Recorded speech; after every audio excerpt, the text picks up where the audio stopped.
Et Monsieur Giraud en fera un complément, parce que de toute façon, il n'y a pas de vraie réponse à cette question. Nous, notre mission, on va dire, au Centre d'information et de dépistage de la drépanocytose, c'est d'informer d'abord. Vraiment, dépister sans informer, ça n'a pas de sens. Donc, les gens qui viennent, ils sont dans une démarche de savoir. Savoir, est-ce que je suis porteur de la maladie ? Savoir est-ce que mon conjoint et moi sommes tous les deux porteurs de la maladie et est-ce qu'on a un risque, si on a, dans le cadre d'un projet parental, est-ce qu'on a un risque d'avoir un bébé qui va être malade ou pas. Vous parlez en fait des mamans qui sont déjà dans la situation où donc elles ont fait la démarche, elles savent qu'elles sont AS, peut-être qu'il y a une démarche qui a été faite pour savoir si le bébé était malade, le bébé est malade.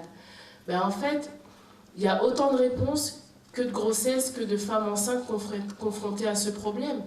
Moi, je vais vous parler de ma petite expérience, qui est vraiment très petite, à côté de celle du professeur Giraud, mais j'ai eu une maman comme ça une fois qui est venue et qui m'a dit, ben voilà, je sais que je suis AS, je viens de découvrir que mon conjoint est AS, là je suis enceinte. Et elle me dit, je veux savoir si ce bébé est malade. Je lui dis, mais vous savez, en France, sur un plan réglementaire, quand on sait qu'un bébé est malade homozygote SS, il y a la possibilité à ce moment-là, après, d'orienter la maman, enfin le couple, vers une interruption médicale de grossesse. Ça fait partie des choses qui peuvent être proposées. Et cette maman, elle m'a dit, ah ben non, moi je veux le garder ce bébé. Et on lui dit, mais à ce moment-là, si vous voulez le garder, pourquoi est-ce que vous n'attendez pas la naissance du bébé, puisqu'à la naissance, il va être dépisté. Or là, entre guillemets, de faire une amniosynthèse, ça fait quand même courir un risque pour la grossesse. Il y a quand même un risque de fausse couche, puisqu'on va titiller un petit peu le bébé dans le ventre. Et elle me dit, mais non, moi j'ai besoin de savoir, c'est pour préparer la venue de cet enfant. Parce que si je sais qu'il est malade, eh ben, avec mon mari, on va s'arranger différemment. Là, il devait partir en mission à tel endroit. Ben, si on sait qu'on va avoir un bébé malade, on va modifier en fait les missions. Il ne fera plus de missions à l'étranger, par exemple, ou autre. Donc en fait, il y a autant de réponses que d'histoires, que de couples qui sont confrontés au problème d'avoir un bébé SS. Il y en a qui veulent savoir parce qu'en fait, ça leur permet, pendant la grossesse, de se préparer à l'arrivée d'un bébé qui va être malade.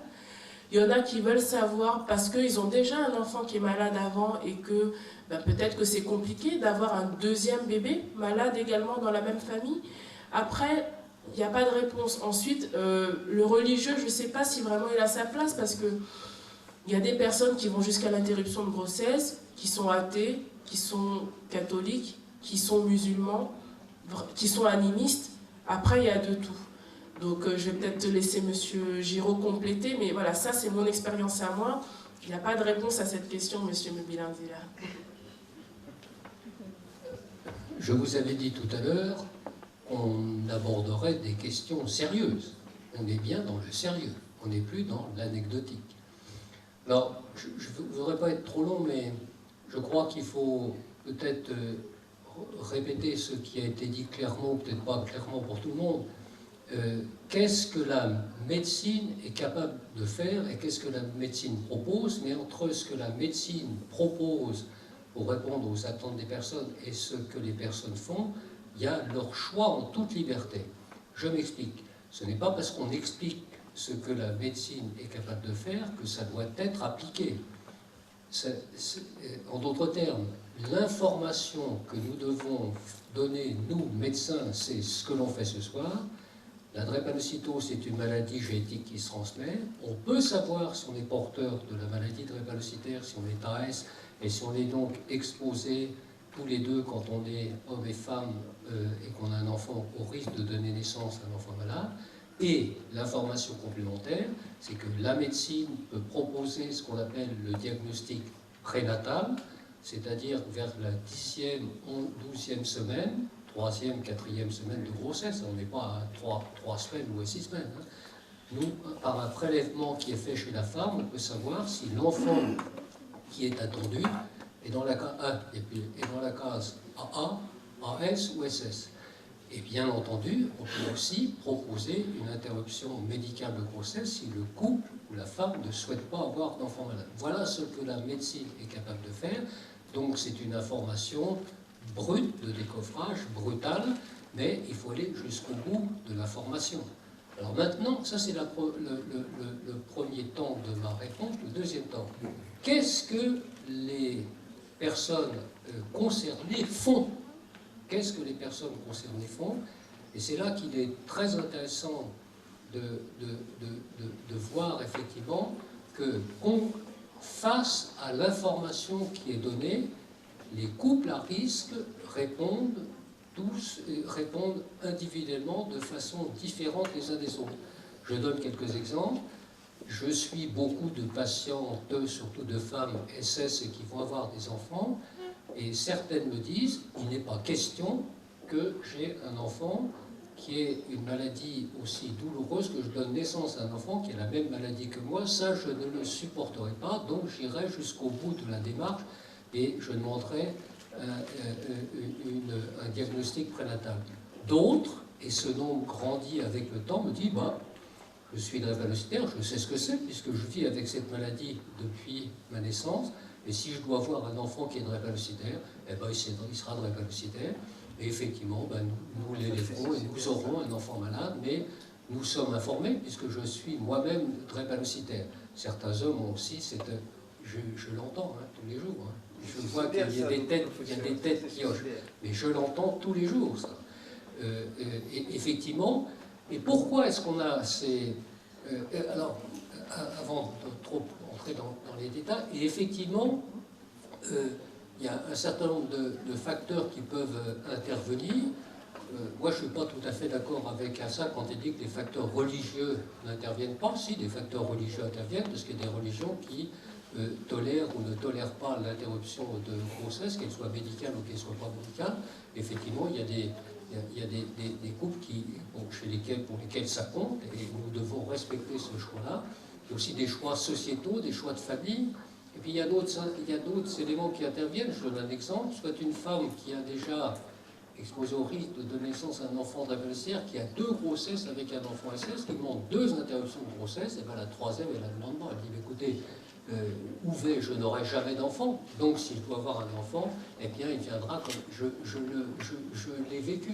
Donc je dis que ça existe. Alors je terminerai de la façon suivante en disant, nous, médecins, nous ne savons pas encore aujourd'hui guérir la maladie drépanocytaire, mais nous avons fait des progrès considérables au cours de ces 30 dernières années. Je me mets sur 30 ans, parce qu'il y a un peu même plus de 30 ans que je m'occupe de la maladie drépanocytaire. Et notre objectif, c'est de trouver effectivement des traitements qui peuvent, si possible, guérir, ou qui en tout cas permettent de faire un meilleur soin, d'atténuer le poids de la maladie en termes de douleur, en termes d'infection, comme ça a été dit tout à l'heure, pour faire en sorte que la maladie drépanocytaire ne soit pas une maladie si grave et si importante qu'on puisse en arriver à demander un diagnostic prénatal. C'est bien notre objectif, et mon espoir, c'est que, mais le futur, moi je ne le connais pas, mais j'espère que dans un futur qui n'est pas trop loin, nous pourrons proposer à tous les patients un traitement assez efficace pour que le diagnostic prénatal fasse partie de l'histoire de la médecine, mais que ça ne se fasse plus. Parce qu'effectivement, ce n'est certainement pas la solution pour prévenir la maladie drépanocytaire. La solution, pour moi, elle est dans l'information, c'est ce qu'on fait aujourd'hui, et elle est pour nous, médecins, donner des traitements qui font que, même drépanocytaire, la vie est déjà possible aujourd'hui, c'est vrai, mais il y a encore des aspects très, très douloureux, mais qui fassent que ce fameux diagnostic prénatal et cette fameuse interruption de grossesse fassent partie de l'histoire de la médecine et ne soit plus une légitime demande qui reste encore légitime pour moi dans un certain nombre de cas. On pourrait, je vous repasse la parole, mais je crois que vous voulez intervenir, donc je vous avais dit qu'on n'aurait pas assez toute la soirée, ça c'est clair. À vous. Merci, docteur, parce que c'est une maladie qui est très mal connue. C'est une maladie qui a souvent été soit présentée comme une fatalité, mais nous avons aussi, d'ailleurs, grâce à vos interventions en tant que médecin, c'est grâce aux enfants ou aux personnes qui sont dans la salle, je crois qu'on ne peut pas dire ou parler de cette maladie qui est une maladie qui a presque une fatalité. Et pour preuve, d'abord grâce à cette association, l'association Espoir de Vie, nous avons dans la salle des gens qui ont été ou qui sont porteuses ou porteurs de cette maladie, mais qui, pour répondre à la question de l'un de participants qui a posé la question, à 12 ans, la vie est finie. Non, à 12 ans, la vie n'est pas finie. Je crois qu'à 12 ans, si on est bien suivi par les médecins, si on est bien suivi, on peut aller encore trop loin. Et pour aller trop loin, nous avons ici dans la salle une personnalité, une personne porteuse de cette maladie, mais qui fait quand même le bonheur de quelque chose. Et je vais appeler Madame Barry. Retenez bien vos souffles, chère dame. Miss Guinée, qui est porteuse de cette maladie. On l'applaudit très fort. Très fort. Bonsoir Barry. Bonsoir. Donc, avant que tu nous racontes un peu ton témoignage, moi je vais d'abord saluer toutes les personnes qui sont venues et surtout les parents qui ont des enfants peut-être porteurs de cette maladie pour dire que ce n'est pas une fatalité. Ce n'est pas une fatalité, c'est le rêve de toutes les jeunes filles de devenir Miss. N'est-ce pas les jeunes filles, vous qui êtes dans la salle? Donc voilà, je vais passer la parole à Barry, de faire juste un témoignage en tant que porteur de cette maladie. Quelles sont les difficultés, qu'est-ce que vous ressentez et comment est-ce que vous vivez au quotidien? Tu as le micro. Merci. D'abord, bonsoir à tous. Alors, je m'appelle Indira Barry et j'ai 22 ans et je suis étudiante en master de sciences politiques. Je tenais à vous rappeler que je suis drépanocytaire homozygote et je suis suivie à l'hôpital Tenon par le professeur Giraud ici présent.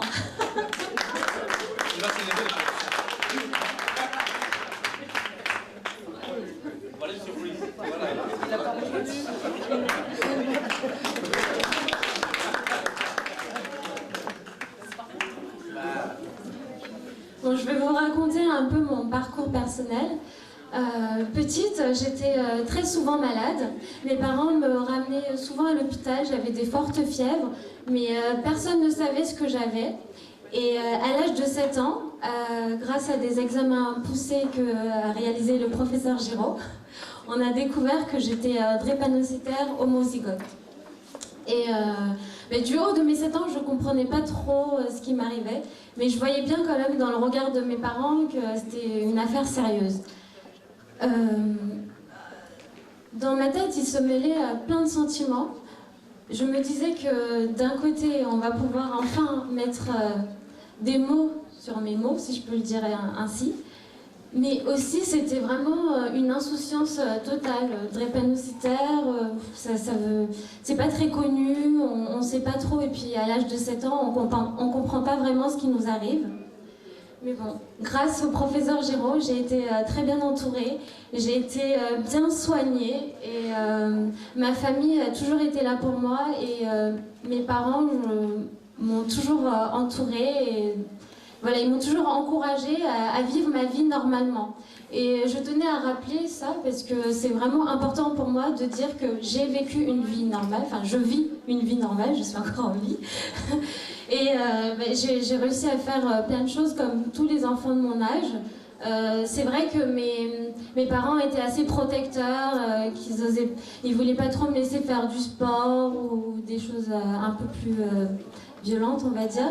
Mais grâce au conseil du professeur Giraud, j'ai toujours mené ma vie comme je voulais. J'ai réussi à pratiquer ma passion qui était la danse. Donc pendant 8 ans, j'ai fait de la danse moderne jazz en compétition. C'est vrai que c'était pas tous les jours facile parce que bon, nous les drépanocytaires, on a quand même un souffle assez réduit. Mais bon, j'ai essayé de mener mon projet et voilà, ça s'est toujours bien passé pour moi. Je voulais aussi vous dire que dans ma vie, je ne me présente jamais comme Indira Barry, drépanocytaire. Je me présente toujours comme Indira Barry avant tout, parce que je ne veux pas qu'on ait peut-être une pitié pour moi, ou qu'on me voit comme une fille drépanocytaire, elle ne peut pas faire certaines choses. Non, j'ai toujours voulu vivre une vie assez normale. Et je tenais à dire à tous les parents qui sont ici présents, qui sont parents d'enfants drépanocytaires, vraiment, laissez-les faire leur choix de vie, encouragez-les comme vous pouvez, mais il ne faut pas les séparer des autres et leur dire voilà, vous êtes drépanocytaire, donc ça, vous n'avez pas le droit, ça. Bien sûr, il faut faire attention, faut quand même, c'est la santé avant tout, c'est sûr qu'il faut faire attention, mais il faut surtout les laisser s'épanouir et dans leur passion. Voilà. Et je tenais... On va t'applaudir.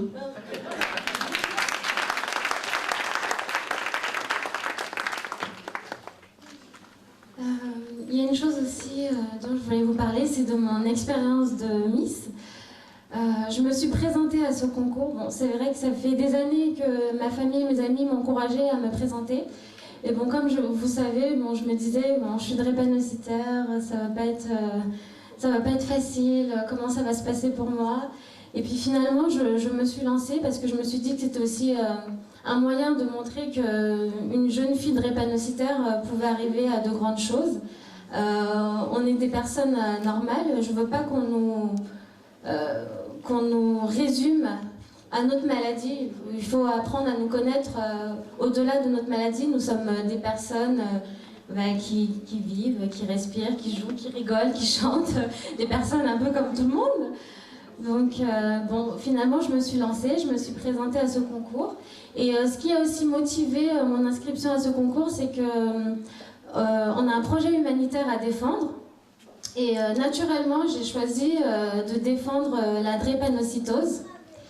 Et donc, tout au long de mon année de règne, je vais essayer de mener des actions en faveur de la lutte contre la drépanocytose. Et surtout, dans le cadre de mon année de Miss, je fais un voyage dans mon pays d'origine, qui est la Guinée-Conakry.